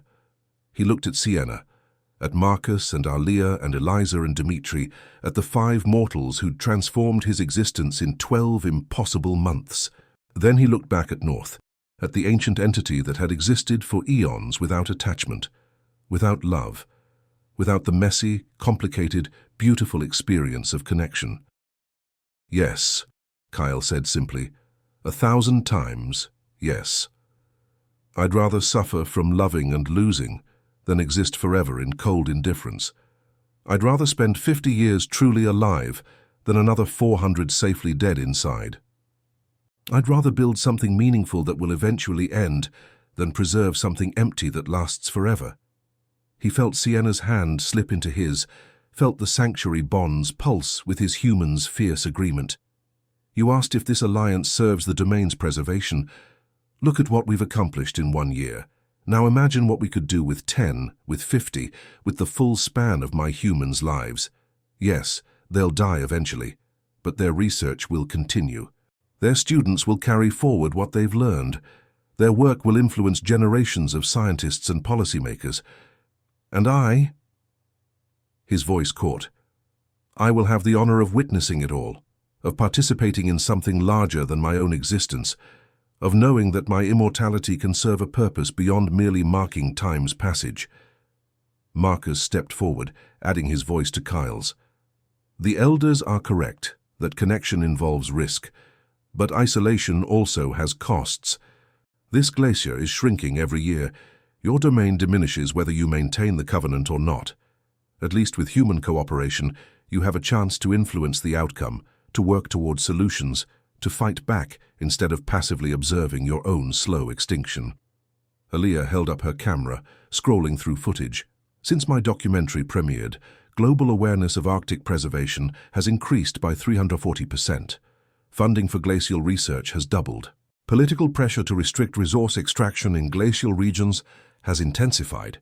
Yes, some humans see you as opportunities to exploit, but many more see you as beings worth protecting, as sacred presences that give Earth's cold places meaning beyond mere geography. Eliza's young voice added, and the biological research reveals that ice spirits and extremophile organisms have been working together for millennia, maintaining Earth's climate systems through partnership. Isolation might feel safer, but it ignores the reality that you're already connected to biological life, already part of a larger ecosystem. We're just making those connections conscious and cooperative instead of blind and automatic. Dimitri's gruff tones completed their collective argument. I've lived in the Arctic for 30 years, respected the old ways, honored the spirits from a distance. But this year, working as liaison between humans and ice spirits, I've seen what's possible when ancient wisdom and modern innovation combine. The spirits I've introduced to researchers aren't suffering from the connection. They're thriving, finding renewed purpose, remembering why they chose transformation in the first place, not to hide from the world, but to protect it. The 5 elders remained silent, processing centuries' worth of conviction being challenged by 12 months of evidence. Finally, Glacier spoke, its ancient voice thoughtful. We have observed the same patterns North described, every alliance between mortals and supernatural entities eventually ending in pain. But perhaps we've been asking the wrong question. Not, how can we avoid pain, but what makes pain worthwhile? These 5 mortals will die. That is inevitable. But the work they've done, the connections they've forged, the changes they've catalyzed, Those things will outlast their brief lives. Perhaps that's the true measure of success. Not avoiding loss, but creating legacy. Rhyme nodded slowly. And they have attracted threats, yes, but they've also proven capable of defending against those threats, of turning danger into opportunity for demonstrating their strength. The Covenant was designed to protect us through isolation, but if isolation no longer protects us from climate change's slow destruction, perhaps the Covenant itself needs transformation. Neve's form shifted to something more human, more vulnerable. I vote to amend the Covenant, to allow ice spirits who choose connection to pursue it, while maintaining isolation protocols for those who prefer traditional ways. Not forcing change, but permitting it. Not abolishing the old rules, but creating space for new possibilities alongside them. Frost was already nodding agreement. Seconded. Kale and his humans have proven that connection can strengthen rather than weaken, that cooperation produces results isolation cannot. We should allow other spirits to make their own choices about attachment, should permit the kind of alliance we've witnessed this year without mandating it for all. The three visiting spirits added their voices to the growing consensus, and Kyle felt hope building in his chest like spring thaw. But North remained unmoved, its form of absolute cold radiating disapproval. You would abandon millennia of proven protocol for 1 year's success. You would risk all our kind based on the performance of 5 exceptional mortals who may not represent human nature as a whole. The ancient entity's voice carried the weight of eons. I acknowledge the results are impressive. I recognize the value in what's been built. But I also remember the last time we permitted open cooperation between spirits and mortals.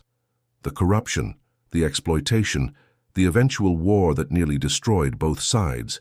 That's why the Covenant exists. That's why we chose isolation. Because the alternative nearly led to mutual extinction. The cavern fell silent again, and Kyle felt the weight of history pressing down. North was right. There had been wars between supernatural and human in ages past. Conflicts so destructive that both sides had agreed to separation as the only path to peace. Was 1 year of success enough to overturn lessons written in ancient blood? Then make it a longer trial, Sienna said suddenly, her voice cutting through the tension. Not a permanent change to the Covenant, but an extended experimental period. 5 years, 10, long enough to prove this isn't just beginner's luck, that the cooperation can sustain and grow.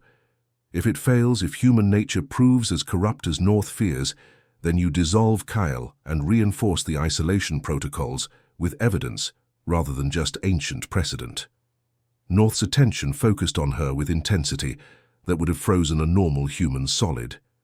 But Sienna stood firm, protected by sanctuary bonds and powered by the kind of courage Kale had first noticed in her months ago. "You're afraid," she said, and the other elders gasped at her audacity in naming the ancient entity's emotion. "You're afraid that if you allow hope, if you permit connection, you'll be hurt again, like you were in the ancient wars. But fear is not wisdom, North. Caution informed by experience is wisdom. And the experience here suggests that this time is different. These humans are different. The circumstances that led to ancient wars don't apply to modern cooperation between scientists and spirits working toward mutual survival." North was silent for a long moment. When it finally spoke, its voice carried something Kale had never heard before: uncertainty. "You are perceptive, mortal. Yes, I am afraid. I existed through the ancient wars, watched supernatural and human allies turn on each other when resources grew scarce, when fear overcame friendship, when survival instincts destroyed carefully built trust. I have seen what happens when connection goes wrong. It is not something I wish to witness again." Sienna's expression softened. "Then help us make sure it goes right this time. Be part of the cooperation instead of just observing it from a distance. Your experience, your ancient knowledge, your caution, those are exactly what we need to avoid repeating past mistakes. Work with us, North. Teach us what went wrong before so we can build something better now." For the first time in anyone's memory, North's form flickered, its absolute cold wavering just slightly. "You ask me to abandon eons of conviction, to risk pain I've spent millennia avoiding, to hope again despite every reason to believe hope is dangerous. The ancient entity's voice was barely audible. "You ask too much, mortal."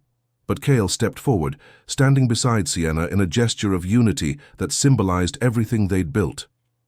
"She asks exactly what you should give, Elder, because the alternative is watching the Arctic melt, while you maintain perfect, pristine, pointless isolation. You said you've existed since before Earth's current continental configuration. That means you remember when the planet was warmer, when the ice ages came and went, when climate changed through natural cycles.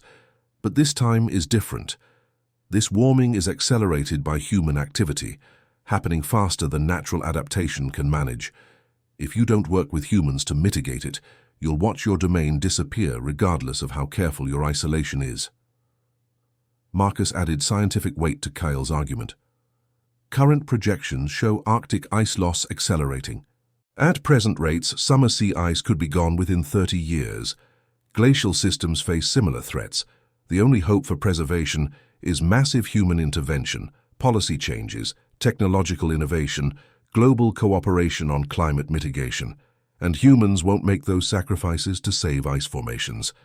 But they might make them to save conscious beings who've existed for eons, who hold knowledge and wisdom worth preserving, who can teach us about Earth's climate history in ways we can't access through conventional research."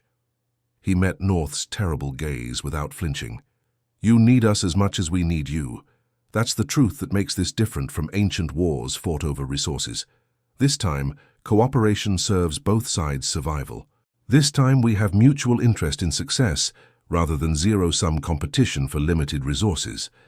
The chamber was absolutely silent. Every being present, 5 elders, 3 visiting spirits, 1 transformed ice spirit, 5 bonded humans, waited for North's decision. The ancient entity had become the pivot point, the final voice that would determine whether centuries of isolation would continue or whether something new could emerge. Finally, North spoke, and its voice carried the weight of ice ages passing. "Very well, I propose a compromise. The covenant is amended, but with conditions. Ice spirits who choose connection with mortals may pursue it, but such connections require elder approval and supervision. Humans who work with spirits must undergo screening to ensure their intentions align with domain preservation rather than exploitation. Cooperation is permitted, but carefully managed. Trial periods are extended, not 1 year, but 10. And at decade's end, we reconvene to assess whether this experiment has succeeded or whether isolation protocols must be reinforced." The ancient entity's form shifted slightly, becoming infinitesimally warmer. "Kale Winters, your sanctuary bonds remain intact. Your alliance with these mortals is approved for continued development. But you accept responsibility for proving that this path serves the greater good, that connection can be sustained without corruption, that hope is justified rather than naive. Can you accept these terms?" Kyle felt tears, impossible, beautiful tears, forming in his eyes for the first time in 400 years. He looked at Sienna, at Marcus and Alia, and Eliza and Dimitri, at the 5 mortals who'd transformed his eternal existence from mere survival into something resembling life. "Yes," he said, his voice rough with emotion he'd thought frozen permanently. "We accept." The Elder's decision rippled through the supernatural Arctic like a shockwave through ice. Within days, other spirits began emerging from isolation, carefully approaching human researchers with offers of cooperation. Environmental organizations that had been fighting for Arctic preservation suddenly found unexpected allies with knowledge spanning centuries. Climate scientists gained access to data that conventional methods could never produce, and slowly, carefully, the impossible began to seem achievable. Humans and ice spirits working together to preserve glacial domains against the accelerating threat of climate change. The next years transformed the Arctic into a laboratory for supernatural human cooperation. Marcus developed the hybrid technology into a full preservation system, creating networks of living archives that stored both conventional data and ice spirit consciousness in crystalline matrices. Sienna became the leading expert on glacial supernatural systems, her research revolutionizing how science understood Earth's climate regulation. Alia's ongoing documentary series brought global attention to Arctic preservation, making the ice spirit's plight a rallying point for environmental activism worldwide. Eliza's biological research revealed increasingly complex relationships between extremophile organisms, ice spirit energy, and Earth's overall climate systems, discoveries that suggested protecting the Arctic wasn't just about preserving frozen landscapes, but maintaining planetary health itself. And Dmitri, the old guide who'd grown up on stories of ice spirits, became the primary liaison coordinating cooperation between human institutions and supernatural entities across the entire Arctic region. But it was the personal transformations that meant most. Kyle, once isolated and emotionally frozen, learned to live again, to laugh without restraint, to love without reservation, to hope without the paralyzing fear of inevitable loss. He and Sienna's relationship deepened into something that transcended the boundary between immortal and mortal, supernatural and human. They built a life together in the research station that had become their permanent home, surrounded by work they both found meaningful and people they both cherished. Marcus married Aliyah in a ceremony held on the glacier's surface, officiated by Frost, who'd become something approaching a friend to their little community. Eliza grew from a nervous intern into a confident researcher, her discoveries about extremophile organisms earning her recognition in scientific circles worldwide.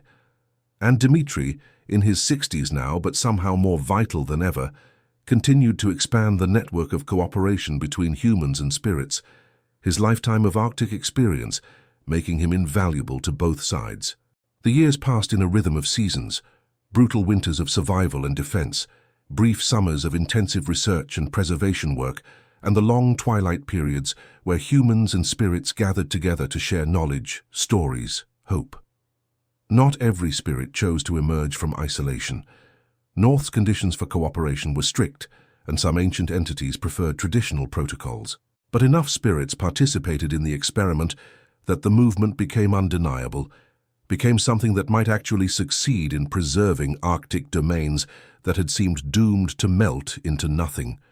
Void never returned, but its presence lurked at the edges of their awareness, a reminder that the supernatural world held dangers as well as allies. Other threats emerged over the years. Human corporations seeking to exploit the publicity around ice spirits for commercial gain, supernatural entities offended by the breaking of ancient taboos, climate events so severe that even combined human spirit efforts could barely mitigate them. But each challenge was met, each threat overcome, each crisis navigated through the power of cooperation, innovation, and the fierce determination of beings, both mortal and immortal, who'd found something worth fighting for. On the 7th anniversary of their sanctuary bonds, Cale and Sienna stood together at the same spot where he'd first revealed himself to save her from the storm. The glacier was different now, scarred by battles, reshaped by preservation efforts, infused with hybrid technology that merged natural ice with supernatural energy and human innovation. But it endured.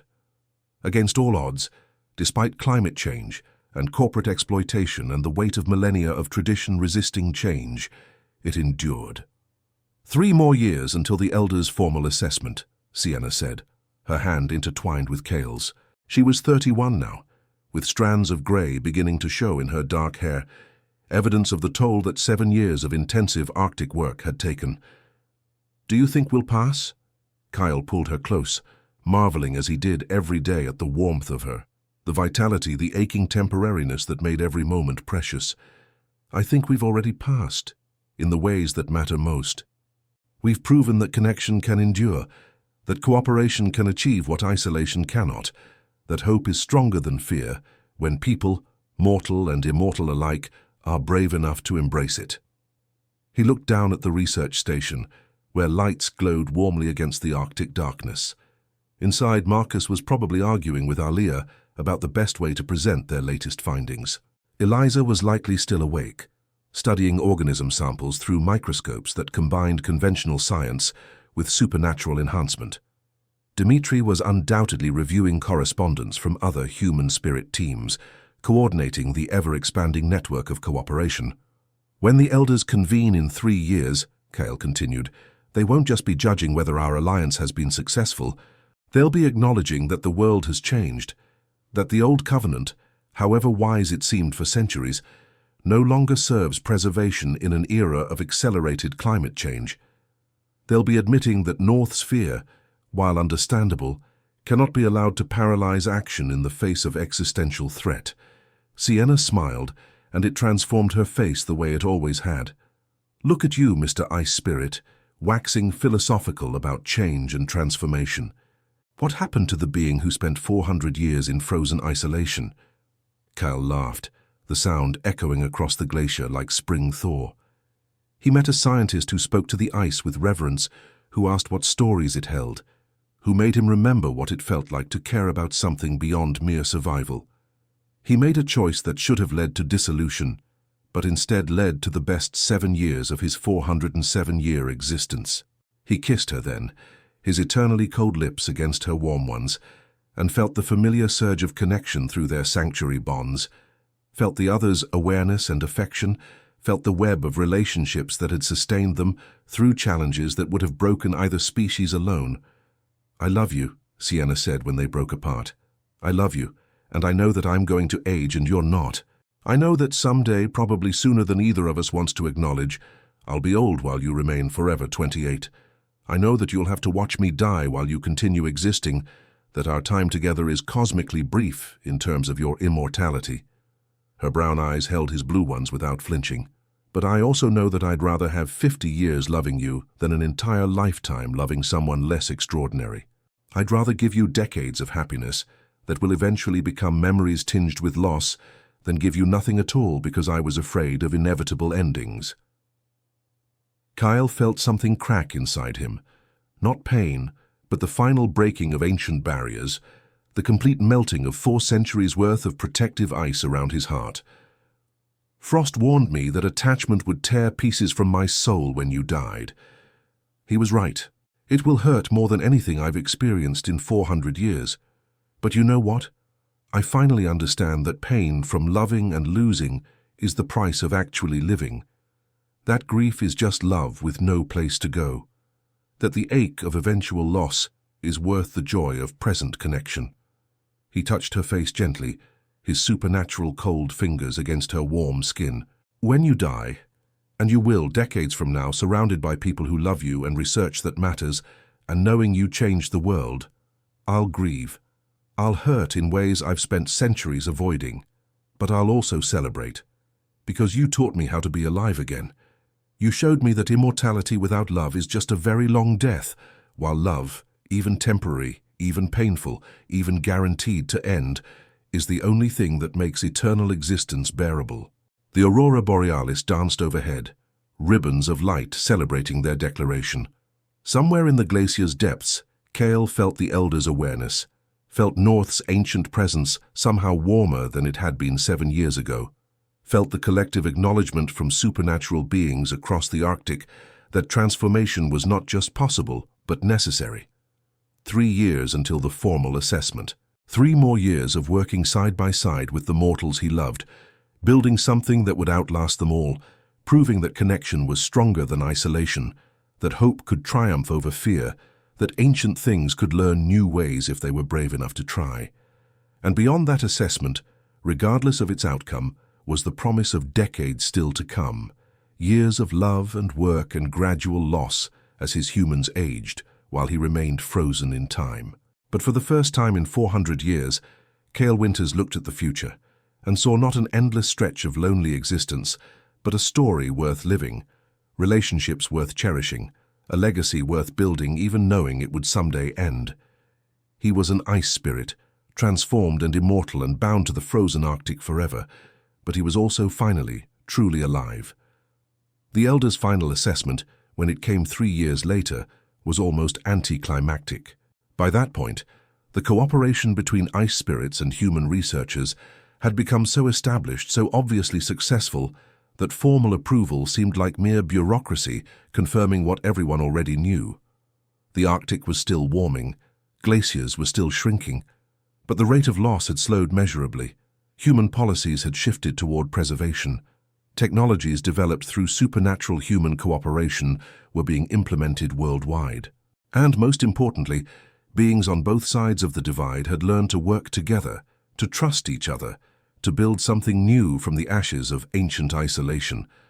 North, in the end, voted for permanent amendment to the covenant.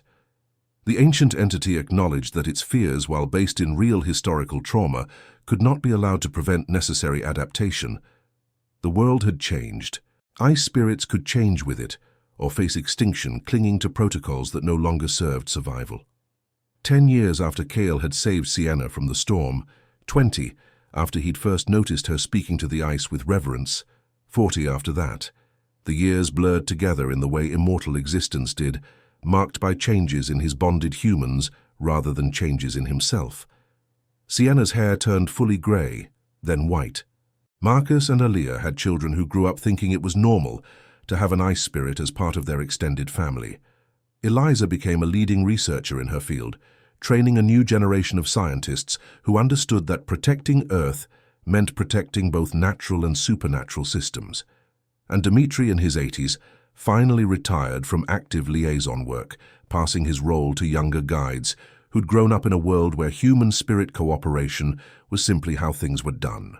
Cale watched it all, loved them all, and learned that immortality didn't have to mean isolation, that you could watch people age and die while still finding joy in every moment you had with them, that grief was bearable when balanced against decades of love and laughter and shared purpose. Sienna died at 87, surrounded by her found family, humans and spirits both, in the research station that had become their shared home. Cale held her hand as she passed, felt her warmth fade, felt the sanctuary bond between them dissolve as her heart stopped beating. The pain was excruciating, exactly as Frost had warned. Part of his soul tore away with her death, leaving a wound that would never fully heal. But he didn't regret a single moment, not the day he saved her, not the years of love they'd built together, not the pain of losing her, because she'd taught him how to live again, and that gift was worth any cost. The others followed over the years, Marcus and Alia together in their 90s, having lived full lives of discovery and love. Dimitri at 91, dying peacefully in his sleep, with a smile on his weathered face. And Eliza, the youngest, who lived to be 96 and spent her final days documenting everything she'd learned from 7 decades of working alongside ice spirits, ensuring that future generations would benefit from the cooperation her generation had pioneered. As each sanctuary bond dissolved with death, Cale felt the loss like physical amputation, but he also felt the legacy they'd built together, the research centers now established across the Arctic, the hundreds of scientists working with dozens of ice spirits, the global shift in consciousness about climate preservation, the proof that ancient and modern, supernatural and human, immortal and mortal, could work together toward mutual survival. And he wasn't alone. The other spirits who'd emerged from isolation had formed their own bonds, their own connections with human researchers. Some, like Frost, had even followed Cale's example and allowed themselves to love, knowing the cost, but accepting it as worthwhile. The supernatural Arctic had transformed from a realm of isolated entities maintaining cold indifference into something warmer, more vital, more alive with purpose and connection. Cale stood on the glacier 60 years after he'd first revealed himself to save Sienna from a storm, looking out at a world that had changed in ways he'd never imagined possible. The research station was larger now, staffed by the 3rd generation of scientists working alongside ice spirits. The hybrid preservation systems Marcus had pioneered had spread across the Arctic and into other glacial regions worldwide. The cooperation between natural and supernatural had become so normalized that children growing up now couldn't imagine a world where spirits and humans existed in isolation from each other. Was the pain of losing Sienna, Marcus, Aaliyah, Eliza, and Dimitri worth it? Absolutely. Because they'd given him something more valuable than centuries of safe isolation.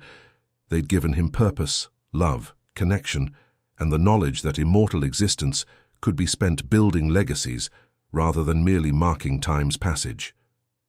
The ice still held him, would hold him forever.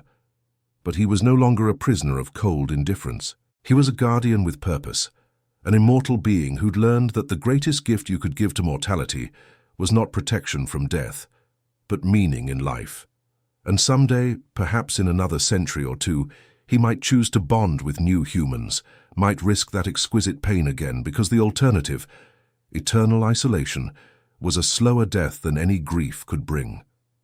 For now, he had work to do. Glaciers to protect, knowledge to share, a new generation of researchers to guide, and in the quiet moments, memories of 5 extraordinary mortals who taught an ice spirit how to live again.